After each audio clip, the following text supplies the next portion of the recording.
Right. Pawan Kalyan గారి గెలుపు నిజంగా అంటే గతంలో మనం చూసాం. జగన్మోహన్ రెడ్డి గారు అధికారంలోకి రాగానే ప్రజావేదికను కూల్చేసిన విధానం కావచ్చు, అనేక మందిని ఇబ్బందిని పెట్టిన విధానం కావచ్చు, మనం అంతా చూసుకుంటూనే వచ్చాం. కానీ నిన్న పవన్ కళ్యాణ్ గారు గెలిచిన తర్వాత మొట్టమొదటిసారి వాళ్ళ మంగళగిరిలో వాళ్ళ పార్టీ ఆఫీసులో ఎమ్మెల్యేలతో మాట్లాడినప్పుడు నిజంగా చాలామంది చాలా గర్వంగా ఫీల్ అయిపోయి ఇంకొకటో మనం ఏం చేసేసినా పర్లేదు. ఎందుకంటే జనసేన పార్టీలో నాయకులు పవన్ కళ్యాణ్ గారు అనేక మంది వైఎస్ఆర్సీపీ యొక్క దాడులు చాలా ఎక్కువ తిన్నారు. ముఖ్యంగా పవన్ కళ్యాణ్ గారు వ్యక్తిగతంగా అనేక సందర్భాల్లో మనం చూసాం.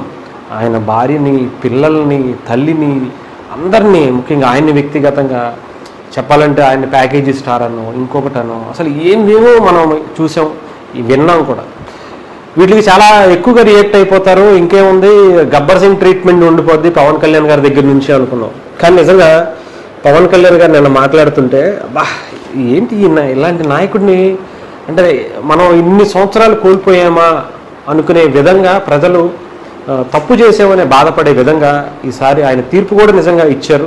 ఆయన మాటలు ఒక్కసారి విన్నాం. అసలు అంటే ఇక్కడ కూడా చూడొచ్చు, విజయం మరింత బాధ్యతను పెంచింది. ఎందుకంటే గెలవడం అనేది ముఖ్యం కాదు, గెలిచిన తర్వాత దాన్ని మనం ఎలా తీసుకోవాలనేది కూడా పవన్ కళ్యాణ్ గారిని చూసి మిగతా వాళ్ళు కూడా నేర్చుకోవాలి అనుకునే విధంగా నిన్న పవన్ కళ్యాణ్ గారిని మాట్లాడిన ఒకసారి చూద్దాం.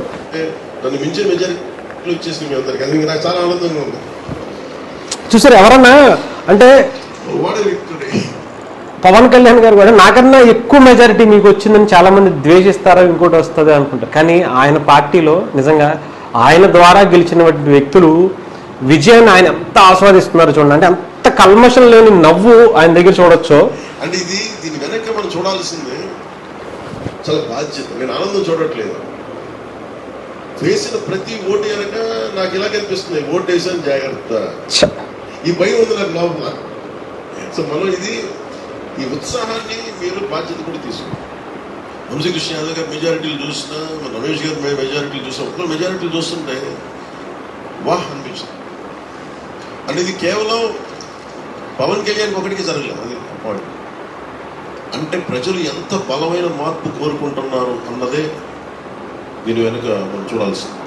అంటే ఇక్కడ పవన్ కళ్యాణ్ గారిని నేను అంటే మరొక్కసారి మనం పొగిడామనో ఇంకోటనో కాదు, కానీ అంటే ప్రజలు ఆయన అంత బాధ్యతని పవన్ కళ్యాణ్ అంటే ఎందుకు ఇంత అద్భుతమైనటువంటి తీర్పు ఇచ్చారు అంటే నిజంగా దీని వెనక మూల కారణం మాత్రం పవన్ కళ్యాణ్ గారు.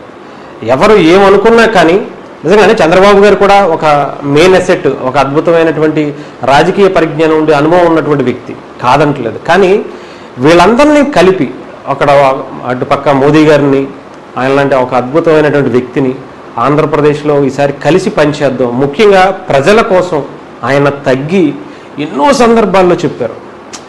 ఈసారి మనం కొట్టుకోవడం కాదు, ఒక వ్యక్తిని కొట్టాలంటే ఒక సమూహంగా మనం ఏర్పడాలి, ఇది మనం చాలా బలంగా వేయాలి. అసలు అవతల వాళ్ళు మిమ్మల్ని ఇబ్బంది పెడతారు, నేను మిమ్మల్ని డిగ్రేడ్ చేస్తారు, మిమ్మల్ని తక్కువ చేసి చూపిస్తారు, లేదంటే ఇంకొకటో మన మధ్యలో చీలిక తెచ్చే ప్రయత్నం చేస్తారు అని చెప్పి చాలాసార్లు చెప్పుకుని వచ్చారు. కానీ ఎవరు ఎన్ని అన్నా సరే, టీడీపీ నుంచి ఇబ్బందులు వచ్చినా, అటు బీజేపీ నుంచి ఇబ్బందులు వచ్చినా, జనసేన పార్టీలో కొంతమంది పవన్ కళ్యాణ్ గారికి ఇబ్బందిగా తయారైనా కూడా పవన్ కళ్యాణ్ గారు మాత్రం ఆయన గుండెని రాయి చేసేసుకుని నిజంగా ప్రజల కోసం ఆయన నిలబడిన తీరు మనం చూసుకుంటూ వచ్చాం. అలాంటిది నిజంగా ఆయన మాట్లాడుతుంటే చూసారా ఇందాక బాధ్యతను మరింత పెంచింది, గుర్తు చేస్తుంది మనకి ప్రతిదీ. ముఖ్యంగా ఆయన జీతం గురించి కూడా, నేను జీతం తీసుకుంటా, ఆ జీతం నన్ను ప్రతిసారి నేను మీరు ప్రజలు కష్టపడ్డ సొమ్ముని నేను తింటున్నాను కాబట్టి నేను పని చేసేది మీకు, మీరు నాకు అన్నం పెడుతున్నారు అని చెప్పి గుర్తు చేసుకుంటూ నేను పనిచేసే అవకాశం ఉంటుందని చెప్పి ఒక అద్భుతమైనటువంటి వ్యక్తిని ఈరోజు అసెంబ్లీలో చూడబోతున్నాం. ఒక నిజాయితీ గల నాయకుడు ఒక అసెంబ్లీలో ఉంటే నిజంగా చెప్తే ఆయన ప్రతిపక్ష పాత్ర పోషిస్తాను అని చెప్పడం కావచ్చు, ఇవన్నీ కూడా మనం రేపు పొద్దున్న చూస్తుంటే అంటే మొదటి రోజు ఆయన స్పీచ్తోనే అదరకొట్టేశారు అనుకోవచ్చు. ప్రజల మనసుల్ని ఆయన ఎంత బలంగా అప్పుడు గెలుచుకున్నారో నిజంగా గెలిచిన తర్వాత ఆ సంబరాలు కూడా నిజంగా మనం చూడొచ్చు. ఎక్కడ కూడా జనసేన పార్టీకి సంబంధించి భారీ ఎత్తున సంబరాలు చేసుకోవాలి. నిజంగా టీడీపీ శ్రేణులు కూడా చాలా అణిగి మణిగి ఈసారి ఉన్నారు. ముఖ్యంగా జనసేన పార్టీకి సంబంధించిన నాయకులు ఎవ్వరూ కూడా సంబరాలు లేకుండా, ఎలక్షన్ కోడ్ ఉన్నా లేకపోయినా రేపైనా సరే ఏమన్నా నామమాత్రపు చేశారు, కానీ హడావుడి అనేది భారీ ఎత్తున ఎక్కడా చూడలేదు.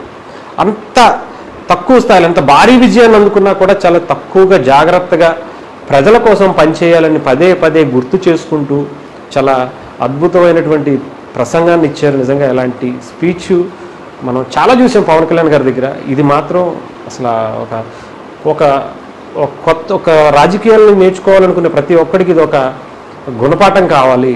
ఏది ఎగిరి పడకూడదు, మనం ఇష్టం వచ్చినట్టు చేసేయకూడదు, ఎవరిని పడితే అధికారం ఉంది కదా అని ఇష్టం వచ్చినట్టు ఏది పడితే అది అనేయకూడదు, నోరు మనం అదుపులో పెట్టుకోవాలి, అధికారాన్ని ఉంది కదా అని ఇష్టం వచ్చినట్టు వాడకూడదని ఆయన చెప్పిన తీరు మనం చాలా నేర్చుకోవాలి. ముఖ్యంగా జగన్మోహన్ రెడ్డి గారు, రాజశేఖర రెడ్డి గారు అప్పుడు ఎలా ఉన్నారు, జగన్మోహన్ రెడ్డి గారు దాన్ని చూసి నేర్చుకుంటారు అనుకున్నారు, కానీ నేర్చుకోవాలి.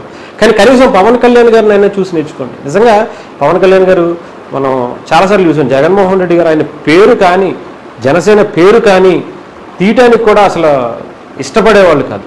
ఆయన ఛానల్ నిజంగా పవన్ కళ్యాణ్ గారు చెప్పారు మొన్న, మీ ఛానల్లో నేను నా జనసేన గురించి, నా గురించి వచ్చేలా నేను చేస్తా, నా పేరు కానీ నా పార్టీ పేరు కానీ మీరు దాంట్లో వేయడానికి కూడా ఇష్టపడలేదు కదా, దాని గురించి చెప్పించి తీరుతానని చెప్పారు. అది నిజంగా అది ఆయన సంకల్పానికి ఒక నిదర్శనంగా చూసుకోవచ్చు. ఏదేమైనా ఒక అద్భుతమైనటువంటి విజయాన్ని, ఒక అద్భుతమైనటువంటి వ్యక్తి, ఒక అద్భుతమైనటువంటి నిజాయితీపరుడు గెలిస్తే ఎలా ఉండదో రాష్ట్రం ప్రస్తుతానికి చూస్తుంది.